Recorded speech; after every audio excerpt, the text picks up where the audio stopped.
My dream Arsenal squad heading into the 25-26 season. We're going to get this out of the way early before the transfer window opens.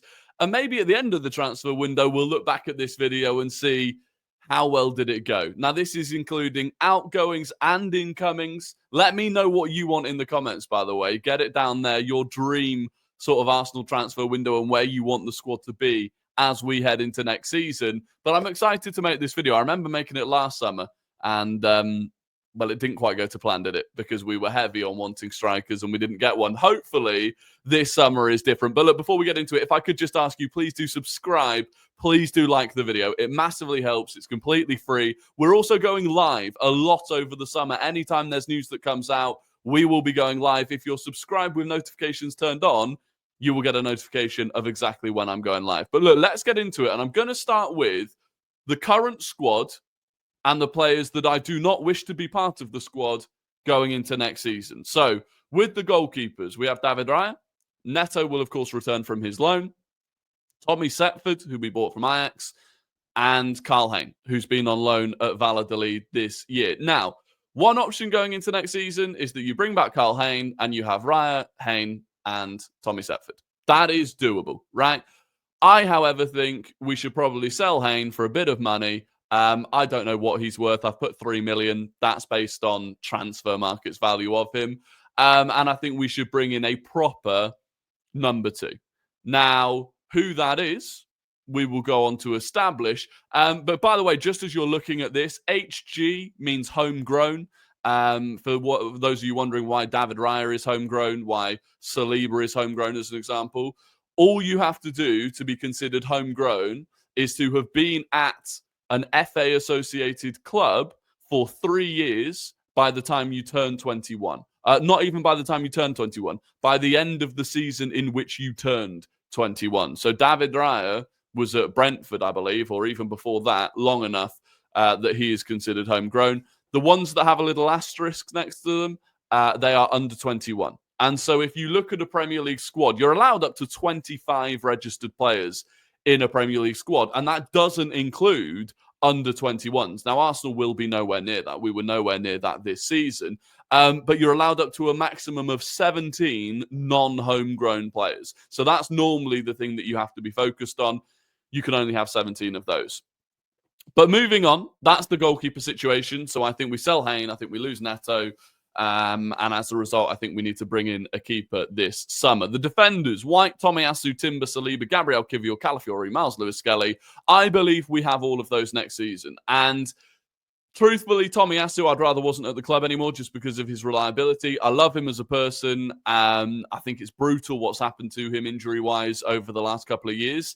But that has become a liability. However, because he's going to be injured throughout the entirety of the summer and isn't due back until later in the year, I don't think we'll be able to sell him. Therefore, you kind of have to keep him. The other one that's contentious, I suppose, would be Jakub Kivior. I think he's done enough to earn his stay. And ultimately, I'm going to get into why I'm not necessarily focused on the defense too much. Tierney will leave on a free. Zinchenko, I think you sell. I think for the wages that he's on, for the money that you can get for him, he's just not been a big enough part of the squad this season for it to be worth keeping him. And when you think about how many injury issues we've had in defense this season, if there was ever a time you were going to need to call on him, it was this season, and we still didn't particularly. And then Nuno Tavares, 5 million. I think that's basically already done. Lazio are going to trigger the release clause for him. I think they might even have to.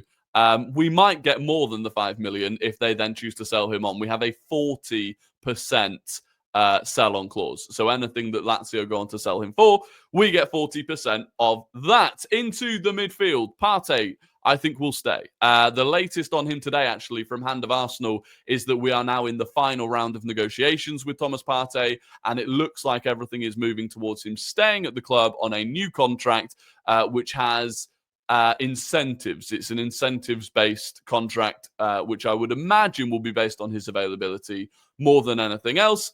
Rice, of course, Mikel Merino, Martin Odegaard, Fabio Vieira. I think Fabio Vieira comes back, and I think we keep him for now. I think we don't have enough players like him. I think we suffered from it this season, but I still think he'll play third fiddle to Ethan Nwaneri. who I expect us to use more in midfield next season than as an attacker. We'll wait and see on that, but based on what I want us to do this window, I'd be looking at Waneri being the Ødegaard backup and Vieira just being an extra creative player that we keep within the squad. We sell Sambi Lukonga, Jorginho leaves on a free. How much you can get for Sambi Lukonga, I don't know. He's had a lot of injury issues this season, but when he's played, he's not been bad. And then into the attack. Martinelli, I believe we keep. Kai Havertz, Jesus, again, would love to have sold Jesus this summer. Nothing against him. Again, love him as a guy.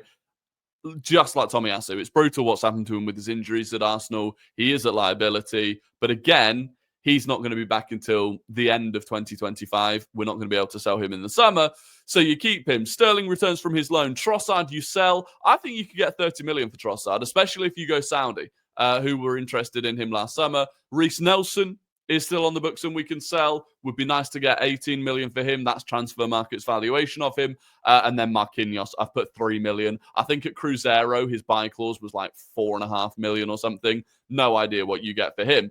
The reason I want to sell Trossard and not Martinelli is that I just don't think you need both of them next season. I really don't. I think if we're going for a left winger, which is what I want and what the club supposedly wants, I don't think you still need Trossard, Martinelli, and that new left winger. I think Trossard you can still get money for, and I think now is the time to sell him. So what that would leave us with is 20 players in the squad, 17 of them senior, and 11 non-homegrown. So what that effectively leaves us able to do is to bring in 8 senior players, 6 of which can be non-homegrown, and we'll still be absolutely fine.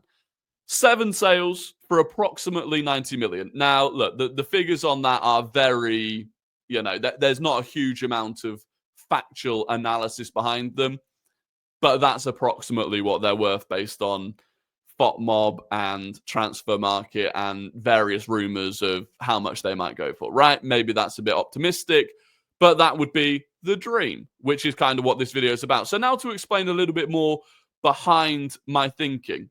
I saw this and I thought it was really interesting. This is every season under Mikel Arteta. And you see on the left-hand side, deep entries versus opponent deep entries. That kind of gives you an idea of how much you're creating versus how much the opponents are creating against you. And when he arrived, we were actually conceding more deep entries than we were creating ourselves. We were literally a mid-table club at that point. And season on season, that gap got bigger and bigger and bigger. And you see, the second half of last season, the creativity, the deep entries we were creating, unbelievable. Like genuinely unbelievable. But this season is the first season where it's dropped. It's regressed. The gap between our deep entries and opponent deep entries has narrowed. But it's not narrowed because of our defence. Our defence hasn't got any worse this year. Slightly at the start of the season. But beyond that, it's settled at the same level it was last season and lower than it was in the 2022-2023 season, right? So, for me, that is a pretty, big warning sign as to what we've lacked this season and to why we've been hurt. And there's various reasons for it. Martin Ødegaard's injury, Saka's injury, Havertz's injury. Lots of things have contributed towards that, but it's a problem. I then look at this. I don't know how well you can see the actual numbers on this, but goals scored this season. The table on the right-hand side is this season. Goals scored for Arsenal, 69. Goals scored for Liverpool, 86. That's a huge difference. And when you look at where we've lost out, we lost the same number of games as them. But we had 14 draws where they had 9. We lost out by 10 points. That 10 points was 5 draws where they won. Now, that 5 goals overturns that. But ultimately, we've not scored enough goals. And you look down the table, we were the 3rd highest scorers in the Premier League this season. But we only scored 5 more than Chelsea. We only scored 1 more than Newcastle. We only scored 3 more than Brighton, 3 more than Brentford. And we had the best defence in the league again.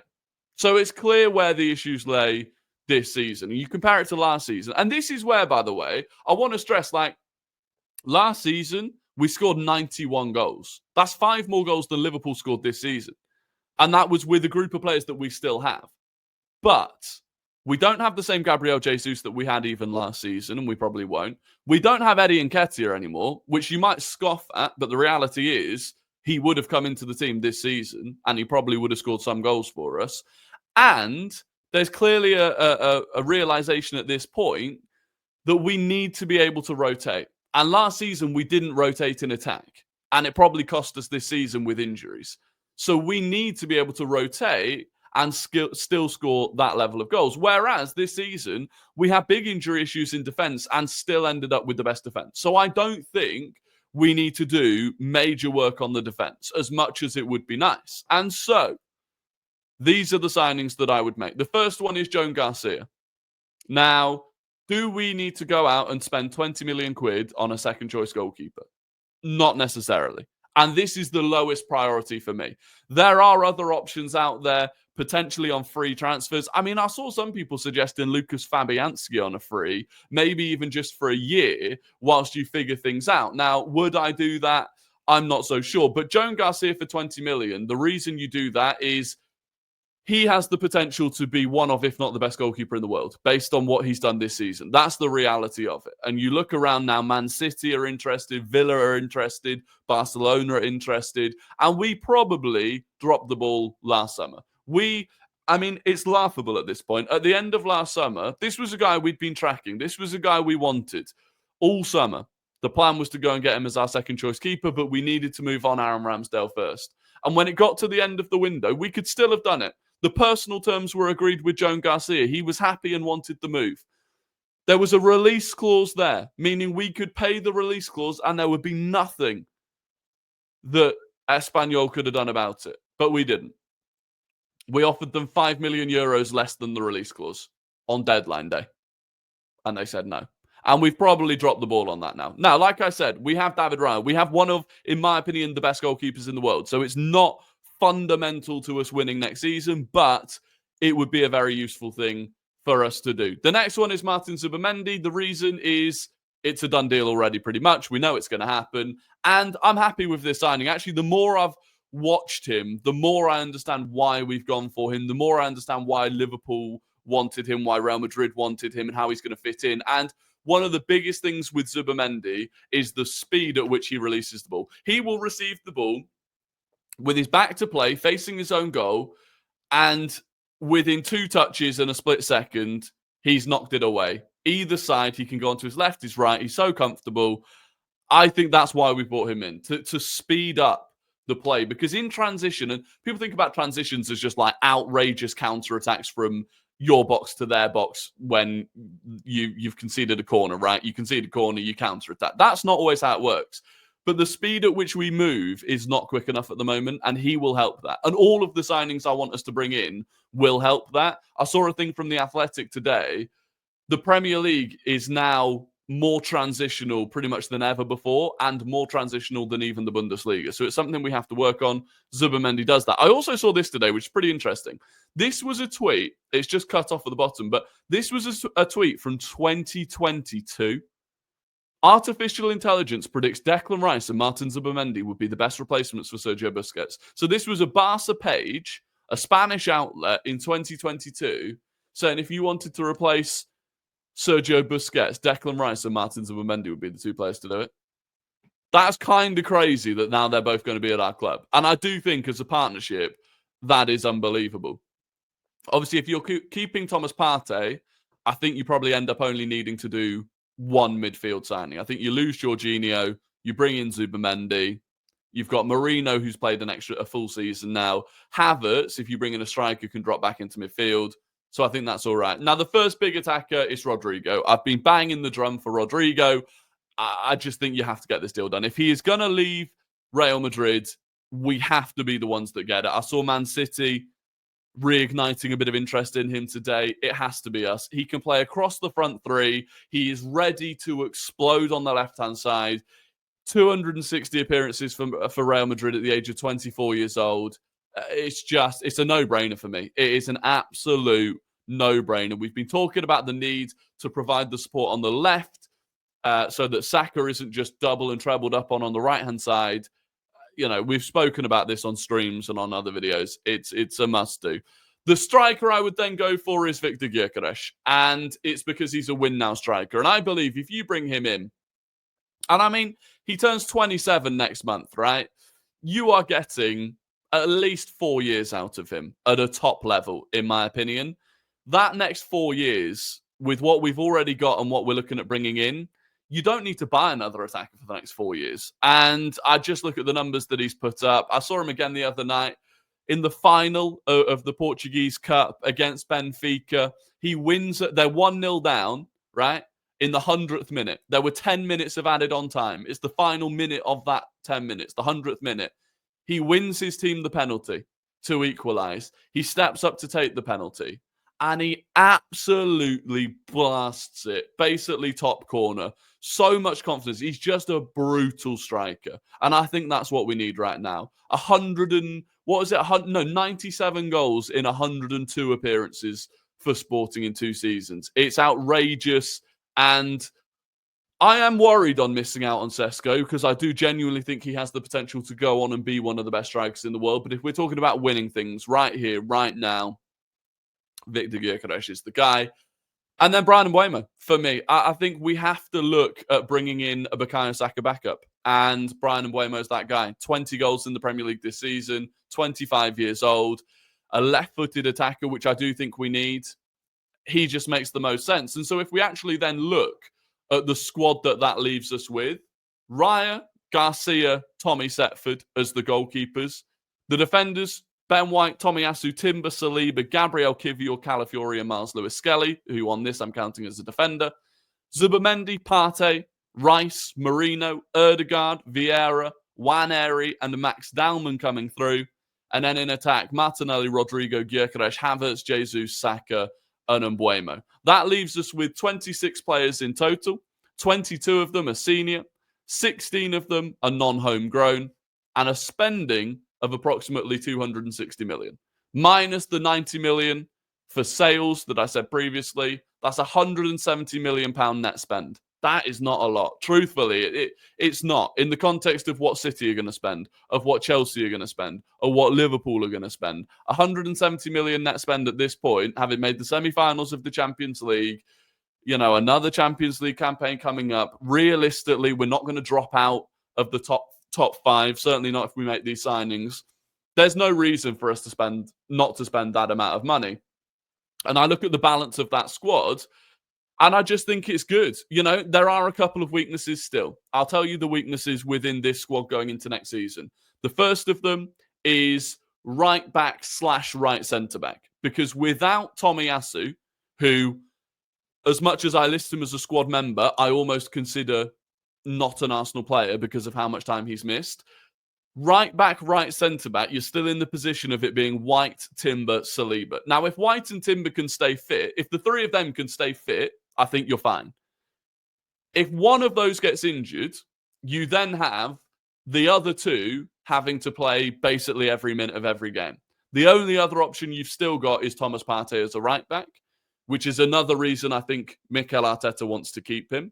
But it's a slight weakness. It's a chink in the armour, and we have seen it. And with both White still not looking fully fit and Timber having surgery this summer, it could become a problem. And it's probably why we were looking at Dean Huijsen. However, I don't think we have the money to focus on a £50 million defender this summer. I think we have to focus on the attack. The midfield, you've got Zubimendi, Partey, and Rice as your 6 options. I think that's enough. You've then got Rice, Marino. I would then say as well Kai Havertz as your left 8 options. So you've got 3 6s, 3 left 8s. I would argue Miles Lewis-Skelly can count as another one of those if he needs to. I think that's enough depth. You've then also got Fabio Vieira who can do it in the lesser games against softer midfields. You've then got Martin Erdegaard, Ethan Nwaneri, Fabio Vieira as the right 8s. You've got Max Dalman coming through possibly in some of the cup games. We'll wait and see how much he plays. I don't know. But either way, I think you've got enough there, especially if you consider Kai Havertz as someone that can play in midfield throughout next season. Into attack, you've got Martinelli and Rodrigo off the left. You've got Gyökeres and Havertz through the middle. You've got Saka and Mbeumo off the right. And you've got Jesus who can play across the front 3. We're not going to have him until pretty much 2026. But I think that covers you. And then, of course, you've still got Nwaneri who can kind of play off the right if he needs to. So overall, I think there's balance. The only other potential weakness, I suppose, is the legs in midfield. That's the only other thing I slightly worry about. The only real runner that we have in that midfield is Declan Rice. And maybe you need one more of those. Is it Miles Lewis-Skelly? Maybe. I don't know if his future lies in midfield for us or not. But I just think that's really well balanced. And I think the Mbeumo one is maybe one that people say, do you need to do that? I think you do. I think if you're going into next season, basically, I think you go into next season, you either need to buy an Ødegaard backup or a Saka backup, because we cannot have Nwaneri as the guy that's meant to be both. We had that this season, and as much as I want and believe Nwaneri will play much more next season, if you end up in a position again where Saka or Ødegaard gets injured for a significant period of time, there has to be a backup. And I think we're crying out for a genuine attacker, because I think Nwaneri is more of an attacking midfielder, a genuine out-and-out attacker that's left-footed like Saka. You know, we don't have one of those in the squad, and so I think we need one. Any of those that you strongly disagree with, let me know. If we ended up with that squad going into next season, I genuinely believe we win the Premier League, and I think we would be one of the favourites to win the Champions League. Defensively, I would expect this to be just as solid, if not more, than previously. And I mean, you look at the attack, a front three of Rodrigo, Victor Gyökeres, and Bukayo Saka. And if you need to rotate, you can bring on Mbeumo, Martinelli, and Kai Havertz. I mean, that's unbelievable. That's an unbelievable attack. And there's no reason we can't go and do it. There is no... Mbeumo is going to move. Gyökeres is going to move. Rodrigo, Alonso says he's happy at Real Madrid. That is what any manager would say if they want to get the most for a player that they're going to sell. So, there is no reason, in my opinion, that should be beyond the realms of possibility. So that's my dream. I would expect some people want Sesko instead of Victor Gyökeres. I would expect some people maybe want, I don't know, a Nico Williams or I want Rodrigo. I want Rodrigo. Anyway, let me know all of your thoughts in the comments. I hope you enjoyed the video. This was a good one. It's a bit of a longer one. If you could like, subscribe, like I said at the start, I'd be massively appreciative. And other than that, I will either catch you on the next live stream or the next video. Until then, have a good one and